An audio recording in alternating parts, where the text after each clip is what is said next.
నమస్తే అండి. నా పేరు doctor Sandeep Chalnes, founder of JKS family homeopathy clinics. So ఈరోజు మనం హోమియోపతి గురించి చాలామందికి చాలా క్వశ్చన్స్ వస్తూ ఉంటాయి. సో దాంట్లో మనం హోమియోపతి మందులు వాడితే ఫస్ట్ కంప్లైంట్స్ని పెంచి దాని తర్వాత తగ్గిస్తాయి.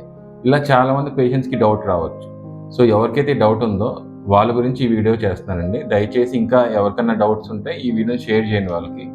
సో దానికన్నా ముందు ఏంటంటే హోమియోపతి మందులు నిజంగా వేసుకోగానే మీ కంప్లైంట్స్ని పెంచి తగ్గిస్తుందా అనే దాని గురించి వివరణ ఇవ్వడానికి ఈ వీడియో చేస్తున్నానండి.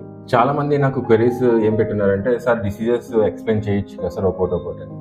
నా ఉద్దేశం ఏంటంటే అసలు హోమియోపతి వైద్యం గురించి అవగాహన లేనప్పుడు ఎన్ని డిసీజెస్ గురించి పనిచేస్తాయని చెప్పినా కూడా అది నమ్మకం కలగదు చాలామందికి. సో హోమియోపతి మందులు ఫస్ట్ వాడగానే కంప్లైంట్ని పెంచేసి దాని తర్వాత తగ్గిస్తుంది. అసలు ఈ సిద్ధాంతం ఎక్కడి నుంచి వచ్చింది, ఇది కదా మనకు ఫస్ట్ కావాల్సింది. సో ఈ సిద్ధాంతం ఎక్కడి నుంచి వచ్చిందో మీకు తెలుసుకోవాలంటే ఫస్ట్ డాక్టర్ జేమ్స్ టైలర్ గంట ఈయన గురించి తెలుసుకోవాలి.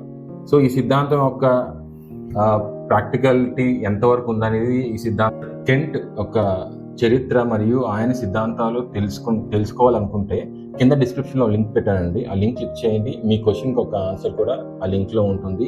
ఇలాంటి మరిన్ని ఇన్ఫర్మేటివ్ వీడియోస్ కోసం నా ఛానల్ని సబ్స్క్రైబ్ చేయండి. షేర్ చేయడం మర్చిపోకండి.